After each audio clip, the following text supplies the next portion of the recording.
Good afternoon, and welcome to the West Virginia Chamber of Commerce Business Academy Innovation and Investment Partnership Driving Economic Progress.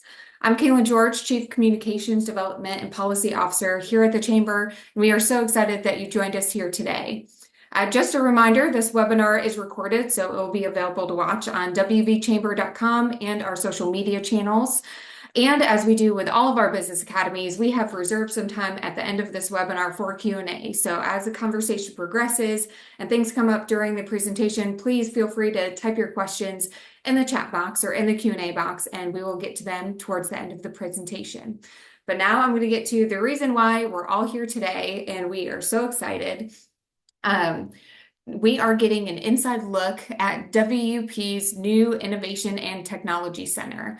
This is a $38 million investment. They are turning a 255-acre campus into a regional engine for workforce development, economic growth. They're focusing on things that the Chamber does every day. It's all for business integration, economic impact, and to help build the talent pipeline in those key and upcoming industries. I know that members of the Chamber team late last year, they were able to go and see W Parkersburg's ITC campus, and they were just so impressed with the progress and with the mission, and we are thrilled to be able to showcase and share some of that today. But I'm going to go ahead and get to the people who are here. This is a business academy about partnership, and this is a powerful partnership behind the progress. We have Dr. Torie Jackson. She is the president of WVU-P, and we have Lindsey Piersol, executive director of the Wood County Development Authority and Parkersburg-Wood County Area Development Corporation. Torie and Lindsey are experts in their craft with years of experience in education and economic growth. And we, again, are just thrilled to have you here today. So thank you for coming on and doing this Business Academy. And with that, I'm going to hand the program over. Thank you, Kaylin. It's a pleasure for both of us to be here and share our story. So we're going to do it through some pictures. And so I'm going to start by sharing my screen. I hope all goes well. All right, so right now you should be seeing a logo that says WVU Parkersburg Innovation and Technology Center as we talk about the blueprint for West Virginia's next growth. And so we're going to start here and tell you this story. What if this is what you saw on a real estate website and you thought, I think I want to buy that? And what if you had a friend who said, maybe you should buy that? And then other people were probably like, that may not be the best idea. But these are some early pictures from the visits that we took when we were considering purchasing the former Ohio Valley University campus and considering an expansion for WVU Parkersburg. There's only one way, maybe two words that we would use to say how we got from these pictures to where we will show you that we have come. And we will say is through trust and relationships. So the relationships that WVU Parkersburg have with organizations like the Development Authority are crucial to making sure that we can be successful in huge ventures and projects that are really sometimes beyond the scope of what we would normally do as a community college. And we have to have a lot of trust in our partners to be able to get to that point.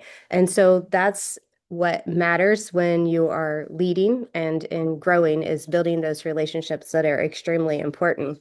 So we had this proposal, and the reason why we have this piece of notebook paper is because that was actually, not only were the pictures that bad from when we started, but that was actually the original proposal right there, written at the kitchen table on a piece of notebook paper. So let's say we started with $10 million and we wanted to do something to change Wood County.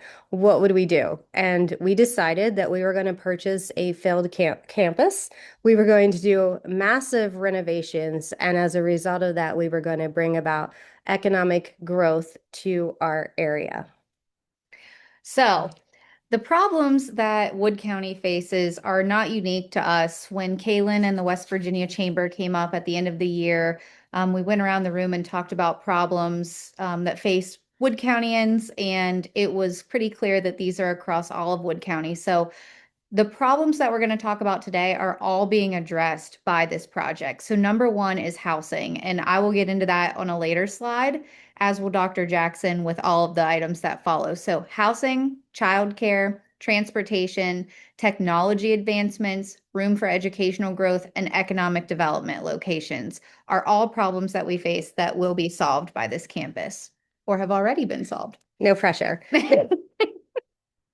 All right, so we had a possibility, and that possibility was to do something very different and to look at an old campus and revive it in a new way, which we have done as an innovation and technology center. Inside of that space, we have decided that we can grow enrollment and have more retention and student success in programs like computer information technology, computer science. We also have partnered to do an engineering program, and we will be doing a partnership with Amazon Web Services for a cloud computing degree. In addition, we have a bachelor's degree that's also available for students in this area, and that is in cybersecurity and network administration. So that's the academic component. Another piece that's been really great about this expansion is that we have moved all of our workforce programs over into this location.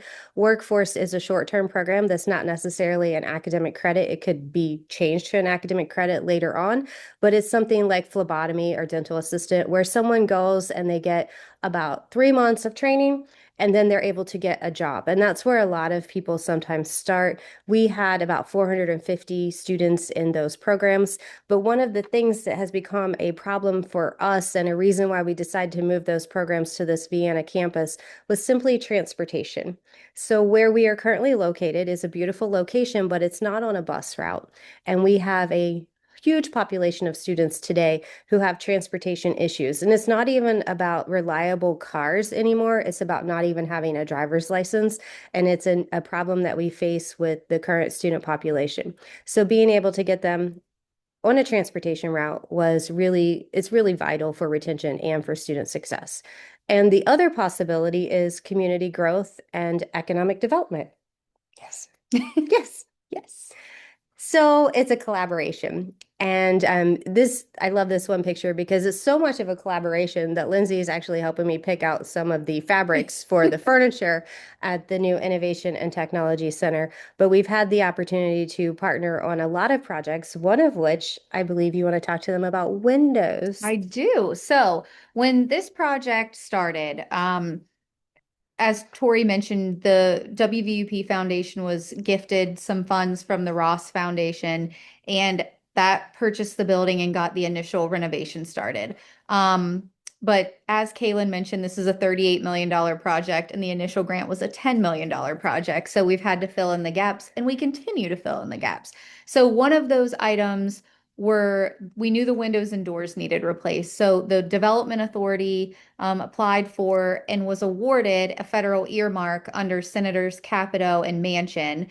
And what you see on the left is the original windows. The middle two are in the process, and the right is the completed window. So it replaced, I believe, 38 doors, and now I've forgotten the windows. A lot. 300 and some windows, almost 400 windows were replaced for the $1.25 million.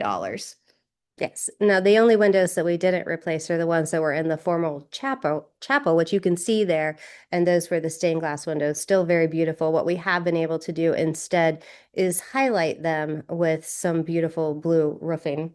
And this, of course, is a picture from several months ago. So a lot of advancement has happened to the property since that time as well. We've done a tremendous amount of just renovation to the outside of the construction area. So again, this was a 255-acre campus. WVU Parkersburg is the foundation purchased this, and we have primarily focused on a 150,000 square foot building, which is where our Innovation and Technology Center is. And it completely needed to be gutted. And as you could tell from the early pictures, really have a lot of changes made. This is some construction from the outside of that campus. And you can see just huge growth. The entrance rendering is there, and then where we're at as of yesterday is showing here. We opened this campus in August, and we opened it to about 160 students at that point in time. but they have been very resilient and very patient as the construction project has lingered longer than we had expected. We opened the west wing of the first floor, and we are opening the ground floor completely in January. We also were able to do a huge transformation from where it once was. So this shows old classrooms. And what we also had to do was decide to remove all of the asbestos from the building. So it's one reason why you see flooring removed and ceilings removed, just so we don't have to deal with that later on. And as we began to transform classrooms and make them into innovation rooms, we realized that they were just a tad too small for what we were wanting to do. So we tore down a lot of walls and enhanced the size of classrooms.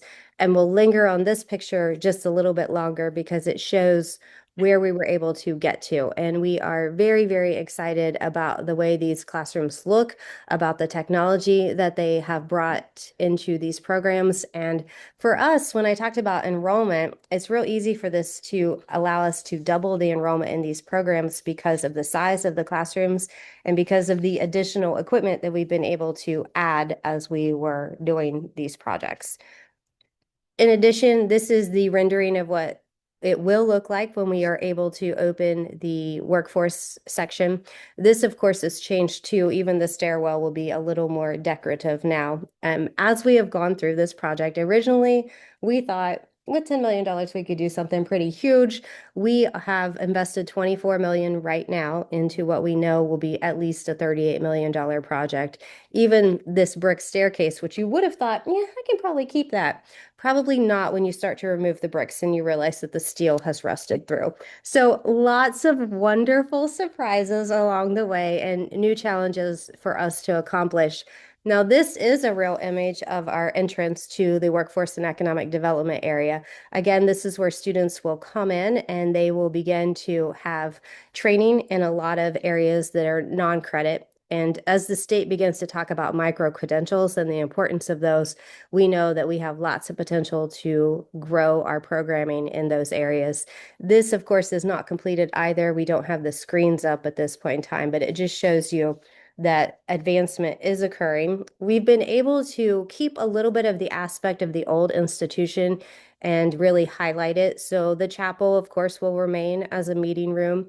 Those doors go to the chapel, and that just shows a little bit of the remodel of the lobby along the way, where we're just trying to put in, wood slat panels to be able to highlight what the chapel is. And the beautiful fabric we picked out. And the beautiful, that's right. We did pick out that beautiful fabric.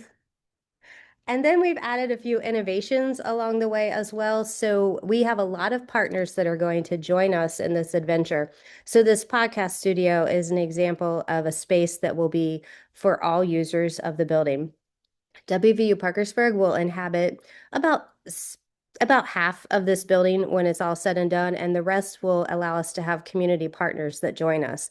We already have a couple who are there now. One is an employer in the technology field, and they actually hire our students and they use the Learn and Earn program to help pay for some of the wages for them. So we want to entice more technology companies to come to Wood County, where we are training a workforce and where we have opportunities for them to find employment. And we have space. So I think that was a big factor, was making sure that we had available space for growth. It's one of the reasons why we focused on technology, because it doesn't require the same amount of land mass that Lindsey is always searching for acres. And this didn't cause her to have to search for a lot of acres. So anyone who co-locates with us will have the opportunity to use some of these joint spaces. We also are building in, and this part is not done, but we are building in some incubator spaces for local businesses and for our students as they start their adventures in entrepreneurship. And then we're adding in some co-location spaces that allow for collaboration and just co-working. So those will be exciting next additions to the project. This, of course, is a conference room. We apparently are very proud of our furniture, so we just want to show it off a little bit more. And then one of our very exciting partners is a child care center. So we know students have a lot of concerns in addition to transportation, and one of them is finding reliable childcare. What about employers? One of the number one things that we hear as an issue and a barrier to employment is folks who cannot find adequate or affordable childcare. Right. So we had the opportunity to take a large section of this space, about 14,000 square feet, and we turned it into a beautiful childcare facility. We were able to take the old library and then the adjoining hallway and really break it into 10 beautiful classrooms. And we spent about $4 million on this childcare investment, building it out, and then, of course, having to sprinkle the entire building as a result of that. So that's where a large chunk of that came from. However, this childcare facility already existed in our community and was kind of maxed out in space. So they were able to move into this location, and it allows them to double the amount of students that they are able to serve. So that's a really exciting addition, I believe, to this project. And they started operation on December 8th. So they are fully operational as a childcare facility right now in our facility. They actually enter into the back of the facility, and it's in that corner there, but we just wanted to show you the great lighting that we have put in the back of the campus, but it's also the entrance to childcare. Another really interesting aspect of this property is that it had a residence hall that wasn't in too bad of condition. And anything in this project that wasn't in too bad of condition was exciting for us and an opportunity for us to see what we could do with it. So we actually are able to take and have 130 units that we can make available for student housing. And that is not something that we have had as a community college. So again, the WVU Parkersburg Foundation owns this property and can operate it however they choose. And so they've chosen to operate it with an opportunity for student housing. This actually is the rendering, looks very similar to what the dorm looks like now. And students are moving in on the 8th. What's today? The 7th. Wow, that's like tomorrow. So super exciting that we finally got to this point. We're starting with a small group of students, but over time we'll be able to have 130 that can co-locate in this space. So another really unique opportunity and helps with the housing problem that already exists, which I'm sure you're going to talk more about. This shows actually the dorms and a new blacktopped parking lot, which we are still working on those. We still have a lot of phases of the project that have to be completed, and some of that still includes parking lots. Let's talk about roads. Let's talk about roads. So as part of the Innovation and Technology Center, we haven't even mentioned a very important part of this, which is that there will be a new Vienna elementary school built on 7 acres that was part of this property that WVU-P Foundation donated to Wood County Schools. So behind the entrance to the childcare will be home to, again, the new Vienna elementary school. And I believe that's slated to open in 2027? Yep, Fall August. 2027? So I mentioned that because what you're looking at right here is the start of a road, and there's one form of ingress and egress into the campus right now. And as part of this, we have had to come up with a second form of ingress and egress for a variety of reasons, which we will cover that tie in. So what you're looking at is the beginning of a road, and again, the second road will come off of 12th Street in Vienna. So if you're familiar with Vienna and you know where Lowe's and Sam's Club are, it's the road that goes right up in between those. And the road will veer up and go through what is known as Maplewood School, so an old closed down school.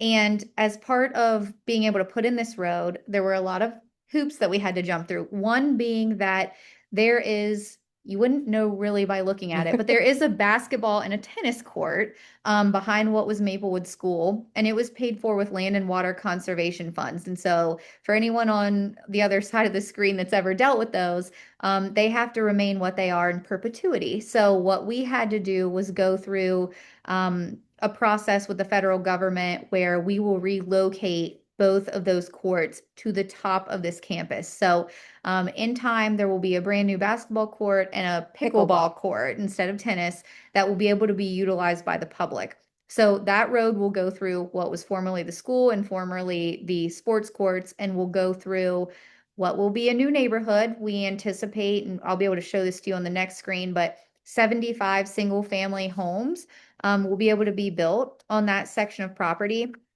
And the road is estimated to cost $2.5 million. We have been able to secure almost all of that funding. 2.1 million has been secured. 1.5 of that is through the Industrial Access Road program through Department of Highways because one of the tenants locating on this campus is an additive manufacturer. So we didn't even, there's so No, many there's parts so we many didn't parts. even talk about that. We can talk about that for a moment because it's very exciting. We have a company that has agreed to join with us and do additive and subtractive manufacturing. They will be located in the former gymnasium and the pool area, and they're building in a lot of 3D printing opportunities. It'll be metal and plastic. And they also are building in a research lab. And one of the reasons why that's so exciting is it's going to be right next to the innovation lab for our students in engineering. And they will have an opportunity to have students go in and do a prototype and see if the concept that they have can actually be put into production, and then maybe have an opportunity to produce it right there. We will have its own shipping and receiving site, and they will be able to produce here. And the company that we have partnered with on that is called Innovative Parts, and it is actually a new branch of an already existing company, and they're actually starting right now their construction. So that's another very exciting piece. So before we show the view, we're going to talk about some of those relationships Yes. that were really important and all of the trust that these folks have had in us. So the Ross Foundation is the group that originally gave us $10 million to start this project, and we are very thankful to the Ross family for doing that.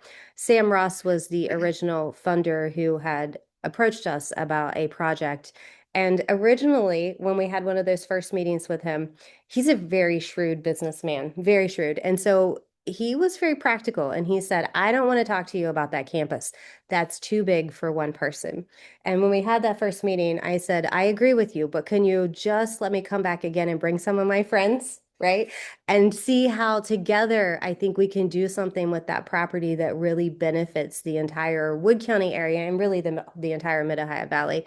So he was a believer in the project. And so the Ross Foundation, after his passing, did agree to honor that $10 million gift and provide it to our college foundation, the WVU Parkersburg Foundation.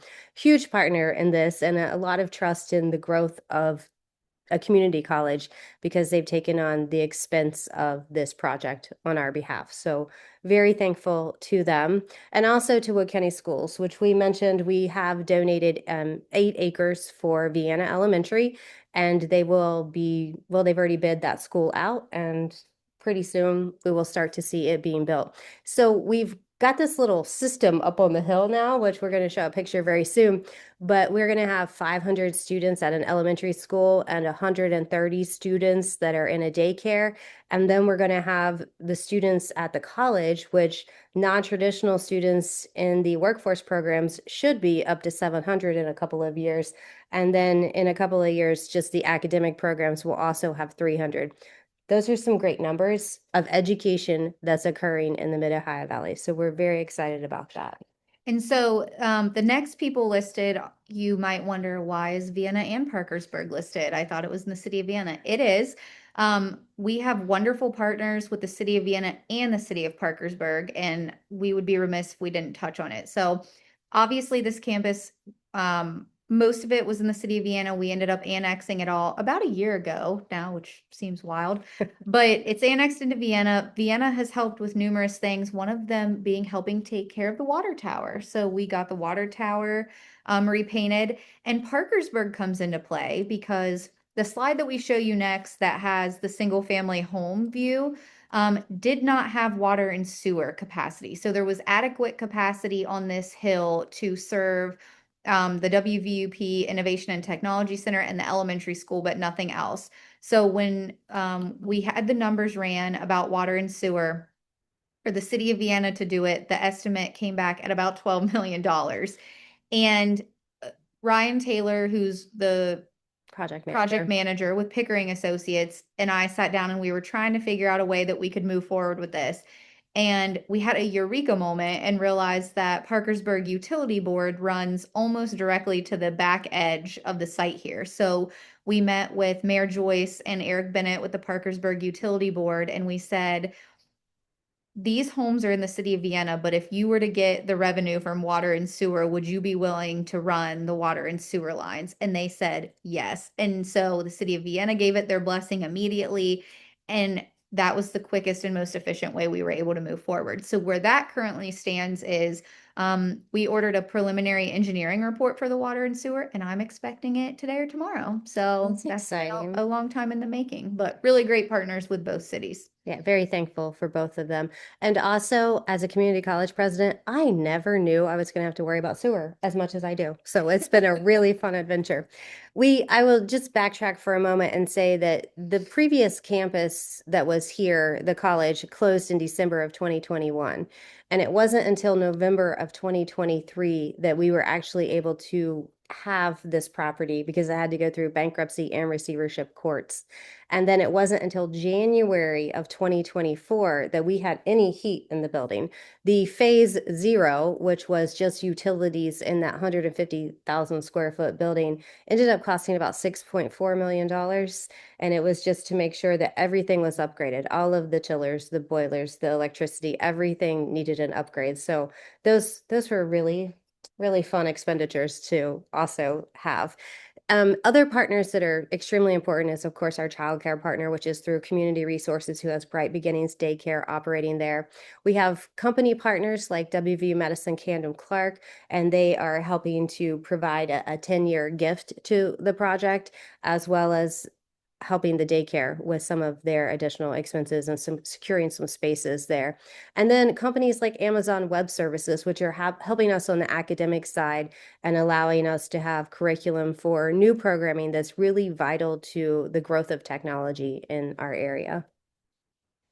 Okay, so what you're looking at is the property view. So the dirt in the back is obviously the campus and the dirt clearing for what is now a parking lot. So that was taken in summertime. Yeah. And Torie and I call them fingers, but you'll see the roads that have kind of been mapped out a little bit. We have one here. Exactly. So the here. the roads were cleared. We had a company come in and do the timbering last year. And so it kind of shows you where those roads will go. And so the elementary school, Torie, you want to show them with your cursor where it's going to I go? will. The elementary school will go on those 8 acres, and the housing development will go around that. So this is just, again, the overview of the hill with the school. And if you go to the next slide, this is the rendering of what we hope that there will be. So obviously, numbers 1 and 2 are the school itself. I think that one's number 9, right? Yes. Number 9 is innovative parts, which we mentioned earlier. If you see number 3 and 4, that's where we anticipate putting further commercial buildings. We've already had 3 tenants that are already either not in Wood County at all or not in Vienna express an interest in being located on the hill once the elementary school and the college was open. So as of August, and the school will be open in 27. And then you'll see sprinkled throughout a couple of different cul-de-sacs of housing, which we anticipate doing. And then you see the roadway down the back of the hill, which is the 12th Street expansion. And so again, it covers education, childcare, housing, transportation. That additional road expansion off of 12th Street will allow Torrey's University to be served by the Mid-Ohio Valley Transit Authority. So students and those in the adult programs will be able to take the Transit Authority bus to campus, which they can't do right now.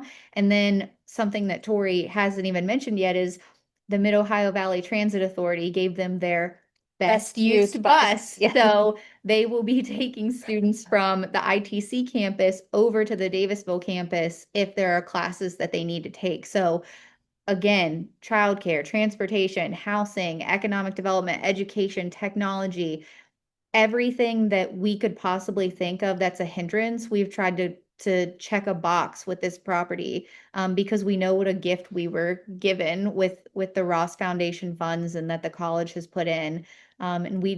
I think this is a huge generational, shift for the Mid-Ohio Valley in general and where we want to see things head and the problems that we need to solve.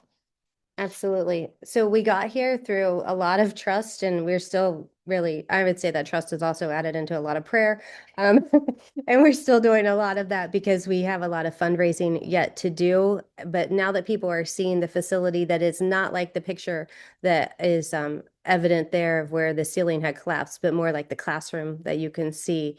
We know where we can go with this project, but we can only get there with really great relationships that we have formed through partners like the Development Authority. So one of the things that I worried about is, we have just been gifted a really large piece of property. I'm not a developer. I'm a community college president. I know about educational programs, but I was afraid that I would make a mistake and do something like all these people in the very beginning were like, I want that piece. I want that piece. I want that piece. And we haven't really sold hardly any of the property. And except for a few pieces that were on the very outskirts that made sense to get rid of because they have buildings on them that needed repairs and we didn't want them to continue to deteriorate. But Lindsey's expertise has been fabulous because she can see it through that community development lens and provide what could be just really the biggest change that we have seen in Wood County in many decades, with just an opportunity to take an entire 255 acres and develop all of it in a way that makes sense, not for any one person and not for any one company, but for the entire community. And with that, Kaylin, I think we are ready to answer any questions that you may have. Thank you so much, Torie and Lindsey. This really is such a comprehensive plan and a comprehensive campus. Like you said, childcare and elementary school, transportation, you have housing, homes. It is just really, really impressive and kind of all-encompassing. And I will let anyone who is joining us now just again, if you have any questions, please type them into the Q&A or the chat, and we will be happy to take them. We did have a question come in, and it was about the business community. You have invited the chamber up to tour the campus. You have invited local leaders, community members, business people to the campus. How has the relationship with the business community helped this process along? And then again, my question would be, how can we continue to help and support this project? You good? Go ahead. Okay. So number one, I think the business community has been amazing. I think we've been on tours, and Torie's been on more tours than I have, with so many people who have an interest and share how wonderful they think it is, or maybe they went here and they've told people, how happy they are to see it rejuvenated. But going to trust and relationships in the business community, I think a big one is, we mentioned the initial $10 million gift. WVU-P has put in some money. But the college did have to get a loan for some of these things. The foundation, sorry. And I think an important part of that is, typically this would not be something a bank would look at and say, yeah, we're going to give you this loan. But, Harry Silvis, who's the chairman of People's United, there's a consortium of local banks. They came together and they knew that this was a good project for the community and they took it on. So I think that there's a lot of people to thank for how far this has been able to go. And it seems like a long time, but it hasn't been a long time for how much has changed. I mean, we want progress a lot faster. If I had a magic wand, so much would happen. But we do have a consortium of 6 local banks that have said, we will help fund a project that most people would say, no way. And another reason why they would say no way is because the previous inhabitant of this area was not able to pay their debt to them. And we know that. And so we had to really represent, please trust us. We can make our payment, and we know that we're asking for a lot, but we believe that it can be transformative. So very true. We've had a lot of assistance from our community, and we are doing a capital campaign. So we believe we're still going to get some from them. Yeah. Thank you. We have a question that just came into the Q&A box. I believe this has to be someone in the area asking if there will be a traffic light installed at the intersection of Rosemar Road and Briscoe Road. So at this point in time, that's not a discussion that we have had, because that would be a discussion that would matter with the Department of Highways. I'm not sure. Is that section in Vienna city limits? Right through there, there's some that's in Vienna, there's some that's in the county. I think that the hope is that where there's the 12th Street, it will alleviate some of the traffic off of Rosemar Road. it's not out of the realm of possibility, but to Tori's point, it hasn't been explored in detail as of yet. We have had discussions with the Department of Highways, Many times. especially as we're doing the industrial access dollars, and they've been asking questions and have been doing a study on the amount of use of that property and the roads. But again, that's going to change, especially as the elementary school opens in August of 27. So they are aware and they're going to continue to monitor it from the best of our knowledge. Yeah, so if you've noticed recently, the traffic counters were out, taking the data on that. The DOH did tell Tori and I that it would be some time until they had that data back, but that will let us know what needs to be done in the future, if anything. Yeah. Thank you. Speaking of changes, I know I'm looking at this picture here on the left of the screen and where you are today, and that's a big leap and a big jump. And I know that it didn't come without bumps in the road. How were you able to overcome some of those obstacles that you came into, unexpected costs or things not in the condition that you thought they were? So I think everything has not been the condition that we hoped it was, and a lot of it in the condition that I knew that it was. We have had to really expand the project from what we originally thought we were going to spend. Of course, it's grown greatly, and some of it is not just because of surprises, but because of other additions to this property that makes sense. I'll give you an example. The annex building is actually a beautiful location for us to add an annex to our cosmetology program, and we're going to build in a school that's just for nail technicians and for aesthetics.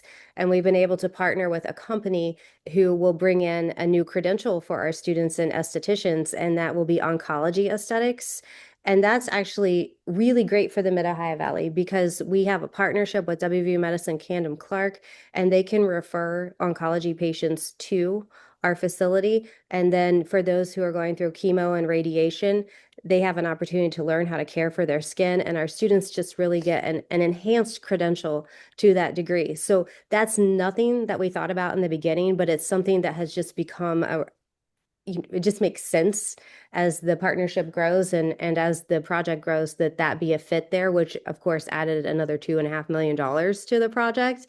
But those bumps are going to keep coming, and we're just going to keep fundraising and making plans to address them as they do come. And also, we've had great project managers, and we've just so many local construction teams have really helped with this project. And their insight has been fabulous in helping us, if it's an electrician or HVAC or plumber, there's just so many great people in the trades that have really helped us with this project that we can't be more thankful because I don't know what to do. Well, and it made me happy all the times that I came up here and I saw Graycon, 3D Construction, Phoenix Associate, all the carvers, all the different local, like Tori said, trades. It made me so happy to know that local people were the ones doing the work and they truly cared about the restoration of this building, and it gave them, work, and they're going to continue to have work because as we fundraise, second floor, third floor, there's other floors that will be done. And so this is an ongoing thing. And to Tori's point, the more we fundraise, the further this project gets, and we're excited about it. So it's come a long way, but it's going to go an even longer way. Yes. Congratulations to you both. It is so apparent that when things come up, you have found innovative solutions. And I think to the point of, the name of this business academy and what you've shown here, it's all about that partnership and relationship and trust. So we appreciate that and we see that. We have another question that came into the chat and asking about if there will be or when there will be co-working or locating space will be ready and that they're interested to learn more details. Oh, great. We are very interested to have those spaces ready. So right now we're trying to secure our next funding package, which will allow us to build out the second floor.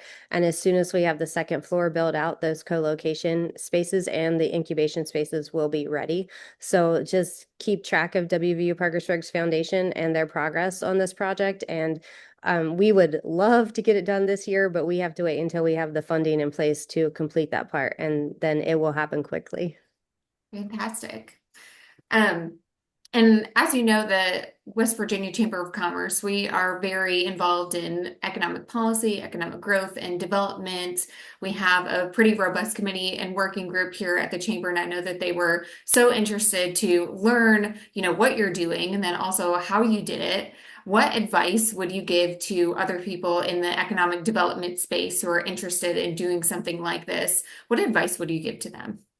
I think it's don't be afraid to ask. So, what we didn't mention about this is Ohio Valley University kind of abruptly They closed. did. If you read about it, they just got shut down in December of 21. Mhm. And I'll be really transparent. The fear at the time in the community and why I got brought into it initially was my office got flooded by people who didn't want it to become drug rehab or they basically didn't want people in the dormitories and they were worried about what the future of this campus was. So a group of us got together and came up and toured it. And I remember one of the people saying we should reach out to, larger universities. And I said we should bring Torie up here, and we did. And so we got to talking. And then, like I said, we sat down with Sam Ross, who Torie said it best. He was an intimidating guy for sure. Very business minded. And I remember he looked at Torie and I, and there were a couple of Ryan Taylor was there and Bob Boone and Harry. Mhm. And he said, "Why should I give you all the money?" And honestly, that piece of paper that Torie showed in the beginning with her scribbled notes on it was the plan for this, but we didn't know what we were doing, and we've had to ask for advice from people. We've had to ask for help. There's times we've had to admit we messed up on some things, and I think it's just don't be afraid to try or to ask because had we never have asked Sam Ross for this when this campus was empty, I don't even know what the status of what is now the ITC. I don't know what that property would be, if anything. I agree. Ditto what she said. Ditto. Well, thank you so much for joining us. For those who are watching or will be rewatching, this will be available on wvchamber.com. Torie, Lindsey, thank you so much. It has been a pleasure getting to know you more, getting to know about this project more, and we are so excited to see the future and what will come. Thank you so much. Yeah, it's our pleasure. We're happy to answer questions. So if anyone has any, just reach out to us. Mhm. Or if you Sounds- want to, Yeah, we or if give you it. want to donate money, it's awesome too. We always give tours. You are available. Thank you so much. Appreciate Thank it. you.